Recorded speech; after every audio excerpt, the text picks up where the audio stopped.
काफ़ी प्रयोग करने के बाद और पढ़ने के बाद एक निष्कर्ष पे निकला हूँ कि याद कैसे किया जाए या परीक्षा पास कैसे की जाए। आज की डेट में सबसे बड़ी समस्या है। मैंने कुछ तरीके ढूंढे हैं, अगर इन तरीका को आप फॉलो करते हैं तो 100% उम्मीद है कि आप जो याद करेंगे वो परमानेंट याद रहेगा। मैंने खुद अपने साथ यूज किया है, कई लोगों को यूज भी कराया है। पहला पॉइंट सुने। जब भी आप पढ़ें, चाहे कोई विषय पढ़ें, एक कक्षा एक का पढ़ें, चाहे दो का पढ़ें, चाहे आईएएस की तैयारी करें, जब भी आप पढ़ना शुरू करें तो आपके मन में घबराहट नहीं होनी चाहिए। पहले कारण तो यही है। घबराहट है या भय जो है वो भूलने का सबसे बड़ा कारण होता है। मन में बिल्कुल घबराहट ना हो और ना किसी प्रकार का भय हो। पहला पॉइंट, अगर घबराहट और भय होगा तो आपका मस्तिष्क सही ढंग से काम नहीं करेगा। सेकेंड बात, जब भी पढ़ें तो जितने घंटे पढ़ें, भले ही 2 मिनट पढ़ें, बिल्कुल चिंता मुक्त होकर पढ़ें। अगर आप चिंता युक्त होकर पढ़ेंगे तो समय भी बर्बाद होगा और वस्तु भी याद नहीं होगी, या किताब पढ़ रहे हैं वो किताब भी याद नहीं होगी, फायदा नहीं। 2-3 घंटे हम पढ़े, दिमाग में लगातार चिंता बनी रही तो 3 घंटे बर्बाद भी हुए हमारे और हमने 1% काम भी नहीं कर पाया।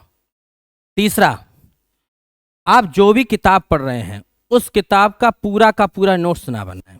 जो उसमें कठिन पॉइंट्स हों केवल आप उन्हीं को नोट करें, केवल कठिन पॉइंट नोट्स करें। आपको लगता है कि पूरे पेज में मुझे केवल 2 लाइनें कठिन लग रही हैं, उन 2 लाइनों कठिन लाइनों को आप नोट कर लें।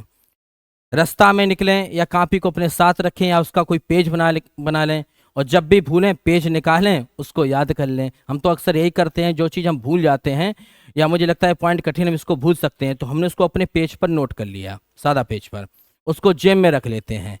जब कभी समय मिला, मूड ठीक हुआ, हमने वो पेज निकाला और 1-2 बार उसको देखा तो वो चीज़ हमें याद हो जाती है। लोग क्या करते हैं कि पूरा का पूरा नोट्स बनाते हैं। अब पूरा नोट्स बनाने की आवश्यकता ही नहीं है। जो तुमको याद नहीं हो रही लाइनें, केवल उन्हीं का तो नोट्स बनाना है। भाई जो कठिन लाइनों का नोट्स बना लोगे आप, तो जब हम वो कठिन लाइनें याद करेंगे तो उनके साथ बैकग्राउंड में जो चीज़ें हमने याद की थी वो जुड़ जाएंगी, ऑटोमेटिक याद हो जाती हैं। तो एक बात याद रखना। चौथा, भरपूर सोएं, जितना अधिक से अधिक सो पाओ। लोग कहते हैं सुबह 4 बजे उठ जाओ। अरे भाई, आपकी नींद 8 घंटे की पूरी हो जाए। 8 घंटे की नींद जब तक पूरी नहीं होगी तब तक आपको अच्छा याद भी नहीं होगा। जब आप सोते रहोगे, खूब कायदे से सोते, अब सोते का मतलब है नहीं 24 घंटे सोते रहो। जब आप सही से सो जाओगे तो आपके शरीर की थकान दूर हो जाएगी। साथ में जब मन हो तब पढ़ें। कोई ज़रूरी नहीं है कि सर्दी का मौसम है तो सुबह 4 बजे उठें। अब सुबह 4 बजे उठने का जब मन ही नहीं है तो पढ़ने में मन कैसे लगेगा? तो कोई ज़रूरी नहीं, आप 8 बजे उठें, आप 9 बजे उठें, आप 10 बजे उठें, लेकिन जब उठें तो फ्रेश होकर उठें और 2 घंटे पढ़ें, 3 घंटे पढ़ें। ऐसा कोई ज़रूरी नहीं कि सुबह 4 बजे ज़्यादा याद होता है या मतलब सुबह 6 बजे ज़्यादा याद होता है, ऐसा कोई आवश्यक नहीं है। तीसरी, पांचवी बात, कम शब्दों में लिखें। कम शब्दों में लिखने का मतलब है कि लोग नोट्स तो बनाते हैं, उन्हें किताब में देखा पूर्वविराम लगा हुआ है तो अपनी कॉपी में भी पूर्वविराम लगा लिया। ये कोई नोट्स बनाने का तरीका थोड़ी ना। हमें एग्जाम पास करना है और एग्जाम पास करने के लिए बहुत कम शब्दों में शॉर्टकट में नोट्स बनाया जाता है। पूरी पूरी रामायण ऐसी नहीं लिखी जाती है। और सबसे छठवां पॉइंट जो है, जरूरी पॉइंट है, जो अक्सर लोगों के बीच में आता है कि जब कोई लड़का याद करता है या पढ़ता है तो जब वो एक बात याद करता तो उसी समय उसके दिमाग में दूसरी बात जरूर आएगी। एक कन्फर्म है। जैसे मान लो हम विज्ञान याद कर रहे हैं, विज्ञान का कोई प्रश्न, और उसी दौरान पता चला कि दूसरी बात एक और मन में आ गई, आ जाएगी।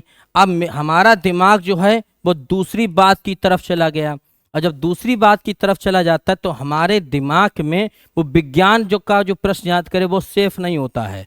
हमारे दिमाग में वो दूसरी बात जो है वो सेव हो जाती है, दूसरी बात सेव हो जाती है। क्यों सेव हो जाती है? अगर इस बात की प्रबलता ज़्यादा है, इस बात के प्रति आकर्षण ज़्यादा है तो ये बात सेव हो जाएगी, और विज्ञान के प्रति आकर्षण ज़्यादा है तो विज्ञान वाली बात सेव हो जाएगी। तो कुल मिला के जब आप पढ़ें तो आपके मन में एक ही बात आनी चाहिए, एक ही बात, वो भी विज्ञान की। भूगोल पढ़े तो भूगोल की आए। अगला पॉइंट ये है कि प्रत्येक दिन कम से कम, इतना व्यस्त जीवन है, भाग दौड़ भरी जिंदगी है, कम से कम 10 मिनट आप विपස්සना या मेडिटेशन जरूर करें। कम से कम 10 मिनट। विपස්සना करने का तरीका ये होता है कि प्रत्येक आने वाली सांस का और जाने वाली सांस पर नियंत्रण रखना। आपने देखा हो कि बौद्ध भिक्षु बहुत विपස්සना करते हैं, जैन जो धर्म के अनुयायी हैं बहुत ज़्यादा विपස්සना करते हैं, उनका माइंड बहुत शार्प होता है। और विपස්සना करने से, मेडिटेशन करने से या ध्यान करने से जो बुद्धि की एकाग्रता होती है वो बहुत ज़्यादा बढ़ती है। साथ में मन बहुत शांत होता है, धैर्य की क्षमता बढ़ती है। ऐसा नहीं कि कोई अचानक कोई विपत्ति आ जाए तो घबरा जाए, ये लोग नहीं घबराते हैं। आपको प्रत्येक 10 दिन कम से कम 10 मिनट, ज़्यादा मिल जाए तो बहुत अच्छी बात है, नहीं मिलता है तो इतना करते रहें। उम्मीद करता हूँ इन चीज़ों को अगर आप फॉलो करेंगे तो आपको परमानेंट याद बना रहेगा। जय हिंद।